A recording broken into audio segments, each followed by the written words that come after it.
Hello दोस्तों, स्वागत है आपका हमारे YouTube चैनल पर।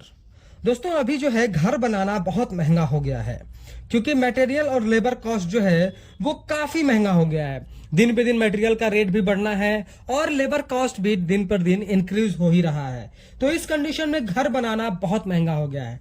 तो जो आज का ये वीडियो है, आज की वीडियो में आपको कुछ ऐसे 10 टिप्स बताऊंगा जो अगर आप फॉलो करके आप अपने कंस्ट्रक्शन को करेंगे, आप अपने घर को बनाएंगे, तो आप अपने घर में 3 लाख रुपए तक बचा सकते हैं। मैं गारंटी देता हूं कि अगर आप ये वीडियो इन तक देखेंगे और जो चीजें आपको बताई जा रही हैं वो अगर आप फॉलो करते हैं तो आपका घर में बनाने में कम से कम 3 से 4 लाख रुपए बचेंगे।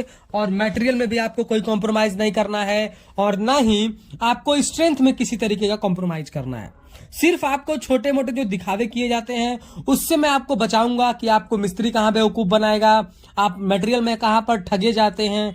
इन सारी चीजों को आप फॉलो करिए और समझिए तो आप पक्का 3 से 4 लाख रुपए बचा सकते हैं। सबसे पहले प्लान बनवाने में हमसे मिस्टेक हो जाती है। हम थोड़े से पैसे बचाने के लिए हम प्लान क्या करते हैं, किसी ठेकेदार से बनवा लेते हैं। अब ठेकेदार की बात समझिए। ठेकेदार पिछले 3 4 5 साइडों पर जहां पर काम किया है उसी के आधार पर आपको एक प्लान बना करके दे देगा। उसने वहां पर जितने कॉलम देखे होंगे उतने कॉलम यहां पर खड़ी कर देगा और बस आपके काम को कर देगा वो।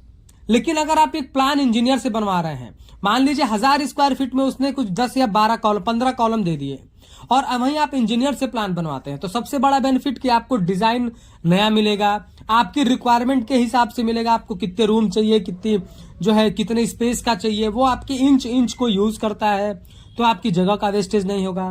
कम जगह में अच्छा बना करके देगा। दूसरा, वो लोड के हिसाब से कॉलम को देगा कि जहां पर कॉलम की जरूरत होगी, ना कि वो पिछले साइड के अकॉर्डिंग देगा। तो मान लीजिए अगर उसने 3 या 4 कॉलम ही अगर कम दे दिए तो पूरे कंक्रीटिंग लेबर कॉस्ट का पैसा बच जाएगा, तो वहां पर आपका पैसा बचेगा। दूसरी बात, आपकी डिजाइनिंग अच्छी मिलेगी।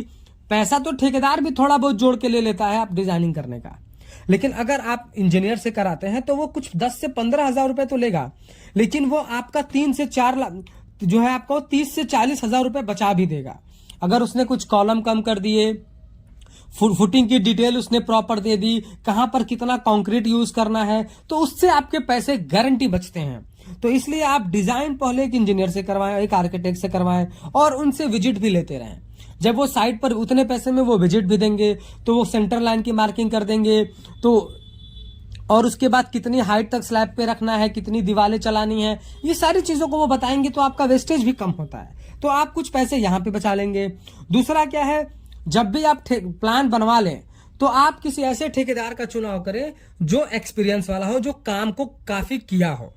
उसका बेनिफिट यह है कि उसको काम का आइडिया होगा। जब काम का आइडिया होता है तो वेस्टेज कम होता है, वेस्टेज को भी यूज किया जाता है, पहला। दूसरा, आप उसको काम कभी भी मटेरियल बेसिस पे ना दें। अगर आप ठेकेदार को मटेरियल बेसिस पे देंगे तो देखिए, ठेकेदार को क्या करना है कि उसको पैसे कमाने हैं, तो वो क्या करेगा, आपसे पैसे तो प्रीमियम क्वालिटी का चार्ज करेगा पर वो मटेरियल अच्छा लेकर नहीं आएगा। तो आपको कभी भी क्या करना है, लेबर कॉस्ट पे काम देना है, मटेरियल खुद परचेस करना है। जब आप मार्केट में मटेरियल खरीदने जाएंगे तो अभी इतने कॉम्पिटिटिव आ गए हैं, इतने कॉम्पिटिशन है मार्केट में कि आप चीजों को नेगोशिएट करके सस्ते में खरीद सकते हैं। तो अगर आप खुद से मटेरियल लेंगे और अगर आप बल्क में मटेरियल लेते हैं तो आपको वहां पर कुछ पैसे भी बचते हैं। तो मटेरियल खरीदने में भी आप कम से कम 30 से 40 से 50 हजार रुपए बचा लेंगे। और अगर आप लेबर कॉन्ट्रैक्टर रख देंगे तो आपको मिस्त्री पकड़ के लाने की झंझट नहीं, आपको शटरिंग कराने की झंझट नहीं, आपको पटरे लाने की जरूरत नहीं, आपको शटरिंग वाला सामान लाने की जरूरत नहीं। तो इन सारी चीजों से आप बचेंगे तो आपका पैसा यहां भी 20 से 25 हजार रुपए कम हो जाएगा। अगला हमारा पॉइंट है मटेरियल का। देखिए, जब हम मटेरियल खरीदने जाते हैं तो हम मटेरियल में बहुत ठगे जाते हैं, क्योंकि जब हम काम करते हैं इस इनिशियल स्टेज में तो हमारे पास बजट की तो प्रॉब्लम नहीं होती है, तो हमको लगता है कि हम तो अच्छे से अच्छा यूज कर लेंगे, क्या ही दिक्कत है, 10,000 का ही तो फर्क है। ये 10,000 रुपए आपको काफी नुकसान दे जाते हैं। तो जब आप मटेरियल खरीदने जाओ और मटेरियल में अगर आप स्टील खरीद रहे हैं तो आप स्टील कभी भी ब्रांड का न लें। टाटा का लेंगे, जिंदल का लेंगे, तो आप कभी भी कंपेयर करेंगे कि और भी जो मार्केट में हमारी स्टील है उनसे इनका रेट काफी हाई होता है, क्योंकि ये ब्रांडिंग कराती है। नो डाउट ये क्वालिटी बहुत प्रीमियम देती है, लेकिन आपका घर अर्थक्वेक जोन में नहीं है, आप बहुत हाई राइज बिल्डिंग नहीं बना रहे हैं, विंड प्रेशर आपके घर पे नहीं आ रहा है, आपके घर पे डेली जो है क्या बोलते हैं कि भूकंप नहीं आ रहे हैं, तो क्या है कि आप नॉर्मल क्वालिटी का भी स्टील यूज करेंगे तो आप काफी पैसा बचा लेंगे। पर आपको स्टील खरीदते समय कुछ चीजें नोटिस करनी होंगी। सबसे पहले आपको क्या नोटिस करना है कि आप जो स्टील खरीदने जा रहे हैं वो आईएसओ सर्टिफाइड हो। उसके बाद वो FE 500 या FE 500 550 डी लिखा हो। तो इस तरीके का अगर आप स्टील लेते हैं, वो बहुत ब्रांड का नहीं है, तो आप यहां से 10 से 25 हजार रुपए तक आप यहां पर गारंटी बचा लेंगे। क्योंकि जितने ज्यादा आप ब्रांड में लेंगे वो उतना ही ज्यादा एडवर्टाइज करते हैं, तो एडवर्टाइज में भी उनका काफी पैसा लगता है। और जैसा मैंने आपको स्टार्टिंग में एक्सप्लेन किया कि हम जहां घर बनवा रहे हैं वो अर्थक्विक जोन में नहीं है, डेली भूकंप नहीं आने हैं। ये हमने हाई राइज बिल्डिंग नहीं बनाई, हमने ऐसी बिल्डिंग नहीं बनानी है जो 6 फ्लोर 7 फ्लोर की है, तो हमको बहुत प्रीमियम क्वालिटी के स्टील की भी जरूरत नहीं है। तो हमें उतना ही देना है जितना में हमारा काम काफी अच्छे से चल जाए और हमको फ्यूचर में किसी तरीके के क्रैक्स वगैरह देखने को ना मिले। अब अगला बात करेंगे हम सीमेंट का। सीमेंट का भी कुछ यही हाल है। सीमेंट में भी जितनी ब्रांड में आप जाएंगे उतना ज्यादा हो जो है आपको पैसा चार्ज करेंगे। उसके बाद एक और नया एडवर्टाइजमेंट आ गया है कि आपको छत में ये सीमेंट यूज करना चाहिए, दीवार में वो यूज करना चाहिए, फाउंडेशन में ये यूज करना चाहिए। आपको इन सब चीजों को इग्नोर कर देना है। आपको मार्केट में जाना है, कोई भी कंपनी का सीमेंट हो, आप देखिए कि उस पर पोर्टलैंड पोजोलोना सीमेंट लिखा हो, 53 ग्रेड का सीमेंट हो, सीमेंट मैन्युफैक्चर डेट 3 महीने से पुराना ना हो, तो उसको आप बड़े आराम से जो है उसको आप बड़े आराम से यूज कर सकते हैं। उसमें कोई प्रॉब्लम नहीं है, बस वो 3 महीने पुराना ना हो, उस पे पोर्टलैंड पोजोलोना सीमेंट हो, उस कंपनी का सीमेंट हो जिसका आपने नाम सुना हुआ है, तो आप उसको यूज कर सकते हैं। अगर आप पैसा बचाना चाहते हैं तो इस तरीके से आपका पैसा बचेगा और आपके स्ट्रेंथ में भी कॉम्प्रोमाइज नहीं होगी।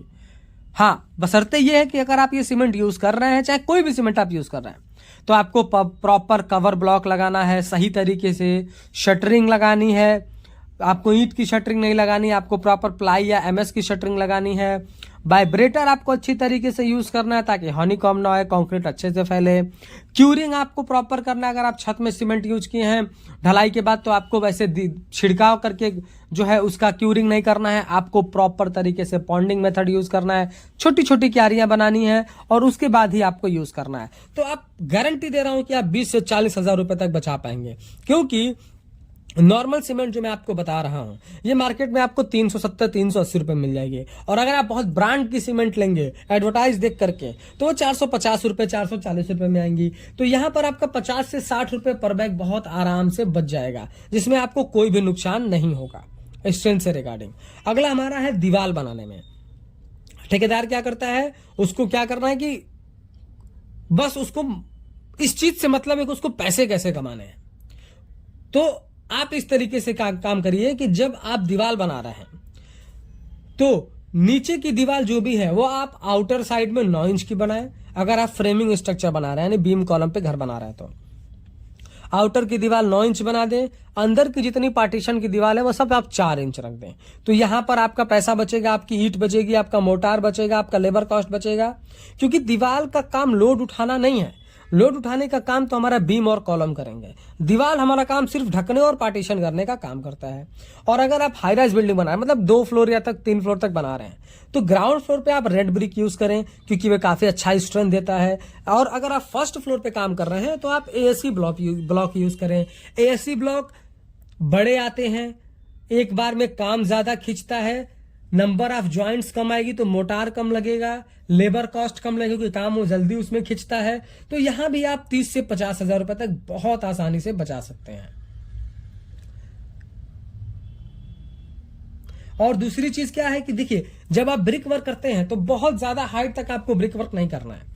ग्राउंड फ्लोर पे आप 11 फुट तक ब्रिक वर्क करिए, उसके बाद 1 फीट का अपना बीम डालिए और छत डालिए तो 12 फीट की आपको हाइट मिल जाएगी। लेकिन फर्स्ट फ्लोर पे आप 10 फुट तक ही रखिए दीवार को, उसके बाद जो है आप अपना बीम डाल करके छत की ढलाई करिए। क्योंकि जितना ज्यादा आप दीवार को ऊपर ले जाएंगे उसका कोई मतलब भी नहीं है, और उसमें आपका ईंट लगेगा, मोटार लगेगा, लेबर कॉस्ट लगेगा, फिर पेंट पुट्टी होगा, तो इसमें आपका कॉस्ट बढ़ता ही जाएगा। तो इससे भी आपको बचना है। अगला हमारा पॉइंट क्या है, फ्रंट एलिवेशन में आपको ज्यादा तामझाम वाली डिजाइन नहीं बनानी है। अभी के लोग क्या करते हैं कि बस शो ऑफ करने के लिए बहुत तामझाम वाली डिजाइन बनवा लेते हैं और लास्ट में उनको बस करना ही होता है। अब जितनी ज्यादा तामझाम वाले डिजाइन होंगे, डबल कोट का प्लास्टर हो गया, ढेर सारा जो है उस पर स्कैप फोल्डिंग लगेगा, यानी वो पैड़ा बंधेगा, उसके बाद जो है लेबर कॉस्ट जाएगा, और उसको पेंट पुट्टी में उतना टाइम लगेगा, लूवर्स पैनल लगाने में टाइम लगेगा, और पैसे भी लगेंगे। तो आप चाहते हैं कि आपका घर एक अच्छा बने और एक नए लुक का हो, तो आप अपने इंजीनियर आर्किटेक्ट को स्टार्टिंग में ही बोल दें कि मुझे बहुत तामझाम का डिजाइन नहीं चाहिए, मुझे नया डिजाइन चाहिए जिसमें कम पैसे में अच्छा डिजाइन बनाया जा सके। तो वो आपको एक अच्छा डिजाइन बना करके देगा जो अट्रैक्टिव भी होगा और बहुत कम खर्च में भी बन जाएगा। उसके बाद हमारा अगले हो गया हमारा स्ट्रक्चर का। अब देखिए फिनिशिंग वर्क में क्या है कि देखिए जब आप प्लास्टर कंप्लीट हो गया और आपने प्लास्टर अच्छे से कराया है, तो प्लास्टर के बाद आप एक कोट पुट्टी कराएं, दीवार को फ्रेश करा लें, उसके बाद उस पर आप प्राइमर मार करके एक कोट पेंट मार दें, आपका एकदम घर खिल जाएगा, बहुत अच्छा दिखेगा। बहुत सारे लोग क्या करते हैं कि प्लास्टर में गड़बड़ी कर देंगे तो 2 कोट 3 कोट पुट्टी लगाएंगे, 2 कोट पेंट मारते हैं क्योंकि पेंटर के बहकावे में आ जाते हैं। तो अगर आपका प्लास्टर अच्छा हुआ है तो 1 कोट पुट्टी एनफ है। 1 कोट में नहीं हो रहा है तो आप 2 कोट की तरफ जा सकते हैं, लेकिन प्राइमर लगाने के बाद आप 1 कोट पेंट मार देंगे तो आपका घर एकदम शाइनिंग में आ जाएगा और बहुत अच्छा दिखेगा। अगला हमारा है टाइल का। टाइल लोग जब खरीदने जाते हैं तो बहुत ब्रांड की तरफ चले जाते हैं, ये भूल जाते हैं कि बाद में उसको एग्जीक्यूट भी करवाना है, उसमें लेबर कॉस्ट लगेगा, उसमें मटेरियल और भी लगना है, जो सैंड है, सीमेंट है, ये सब लगना है। तो आप टाइल जो है हमारी जो लोकल टाइल्स आती हैं उनमें भी बहुत अच्छी शाइनिंग है, उनकी थिकनेस अच्छी है, उनकी प्राइस बहुत कम है। तो आप अगर लोकल टाइल्स भी यूज करते हैं तो आपका घर काफी अच्छा दिखेगा। ब्रांड की तरफ जाएंगे तो आपका पैसा बहुत ज्यादा बढ़ जाना है। वही हाल हमारे स्टोन में भी है। तो आप जो है लोकल टाइल्स लें, कम पैसे का टाइल्स लें। जब परचेस करने जाएं तो इस चीज को पूछ लें कि इसकी शाइनिंग जल्दी नहीं जानी चाहिए, नीचे की कोटिंग काफी अच्छी होनी चाहिए, थिकनेस अच्छी होनी चाहिए। ऐसे बहुत सारे ब्रांड अब टाइल्स के मार्केट में आ गए हैं जो कि बहुत अच्छी क्वालिटी और शाइनिंग के साथ काम कर रहे हैं। अगला हमारा लास्ट पॉइंट है डोर विंडो में। देखिए मेन गेट आपको दिखावे के लिए अच्छा लगाना है, नो डाउट आप अच्छा लगवाएं, एमएस का बनवाएं, जैसा मन करे आप वैसा स्टील का बनवाएं, लेकिन अंदर के जो आपके डोर हैं वो तो कोई देखने नहीं आ रहा, तो वहां पर आप प्लाई